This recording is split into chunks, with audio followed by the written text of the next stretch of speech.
Your Excellency, the President of the Republic of Kenya, and the Commander-in-Chief of the Defense Forces, Your Excellency, the First Lady, Mama Rachel Ruto, Your Excellency, the Deputy President of the Republic of Kenya, Rigathi Gachagua, and Pastor Dorcas Gachagua, Your Excellency, the Prime Cabinet Secretary, Musalia Mudavadi, and Mama Tesi Musalia, Cabinet Secretaries present, the Speaker of the National Assembly, the Speaker of the Senate,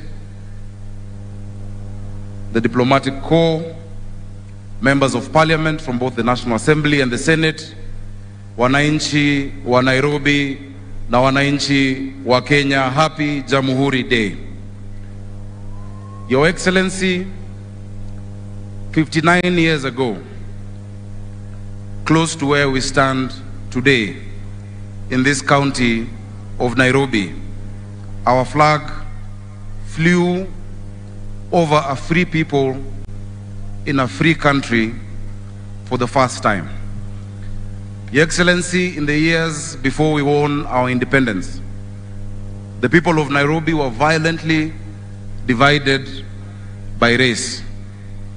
The colonizers' army surrounded and marched through Ziwani and Kariakor and Pumwani, arresting thousands of Nairobians, many of whom ended up in a camp near here in what we call today Uhuru Gardens. Your Excellency, some paid the ultimate price there. Thousands paid the ultimate price elsewhere in our country. That is the darkness from which our heroes of our independence delivered us from. Your Excellency, our freedom was bought by blood, and we should never forget that. We can never repay the debt that we owe to those who fought and died for our independence, but as responsible heirs, we can do three things. One, Your Excellency, we can remember and keep alive the memory of the sacrifice that they made to us. That is why we're here, to remember, to commemorate, and to make sure that we hand down that memory to our young people and our children for tomorrow. Your Excellency, the second thing we can do is to emulate them. They took risks, they were patriotic, they came together across the tribal divide without the technology that today we celebrate, but they were resilient and steadfast. That spirit must always remain with the people of Kenya. And Your Excellency, thirdly, we can complete the work that they began. They laid the foundation that we must build on, and we must build a house that is worthy of the foundation that they built. Your Excellency, continuing that work goes hand in hand with the theme of today, of ICT and innovation. Even as we welcome our guests from the Silicon Valley, we want to tell them that Nairobi and Kenya is the Silicon Savannah of Africa. Your Excellency, this country may not be endowed as much as others in terms of gold and minerals and oil. Our greatest asset is our people. Our greatest asset is not below the ground. Our greatest asset is above the ground. It is our young people. Your Excellency, the investment that you're putting into the digital superhighway will go a long way in unlocking the potential of these great people of Kenya. Even as we review our curriculum, we realize that today we're in a global economy powered by information, driven by knowledge.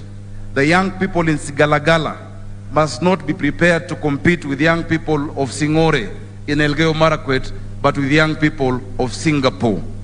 The young people in Machakos are not being equipped to compete with young people in Makueni, but the young people growing up in Manhattan, in New York.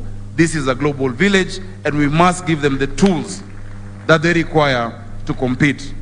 Which is why, Your Excellency, and we congratulate you, in less than 100 days, you've launched the Hustler Fund. That should enable our people and all of those of us in government to know that we should not preoccupy ourselves just with those with millions of shillings in their accounts, but those with millions of ideas in their minds. That is the country that you lead and that we represent today. Your Excellency, as we complete the work and as we continue the work that was started by those who've been there before us, we must ensure that we live true to their dream of a country self-governed and not a country that goes into disorder and anarchy. And I want to thank you and the national government for supporting the Nairobi County government in restoring order in Nairobi.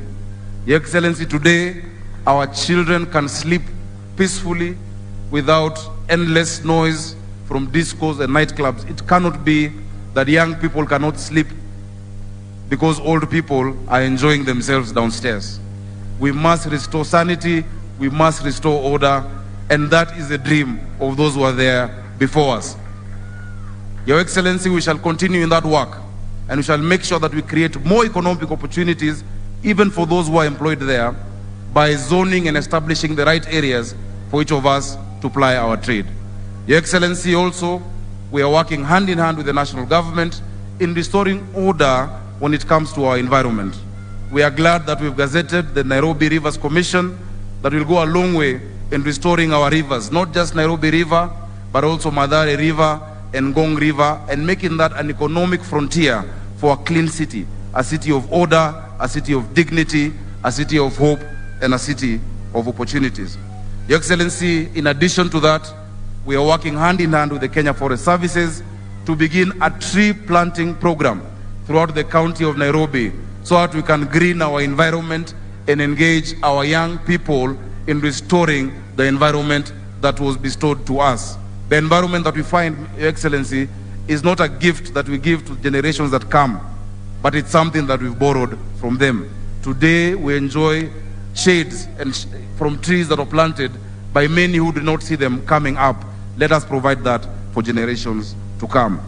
Finally, Your Excellency, as Governor of Nairobi, I want to offer you and the people of Kenya an early Christmas gift. You have seen the great creativity that has been displayed here. You have seen our arts, our ICT, you have seen our musicians. We want to welcome you to the first ever Nairobi Festival that begins today at Uhuru Park, that has been newly refurbished. There we're celebrating our arts, we're celebrating our culture. Our creative economy has the potential of being a mega employer. If you look at Nigeria, Nollywood is the second biggest employer after agriculture. We have that in us. Our young people have talent. We are showcasing 16 films from today and documentaries shot by young people in Nairobi over this week period. And Your Excellency will also enjoy the food and the vibe of Nairobi County. We want to welcome you. Your Excellency, finally, it is my privilege and my honor to, at this point, Your Excellency, invite the Deputy President of the Republic of Kenya to make his remarks on this Jamhuri Day. Karibu sana.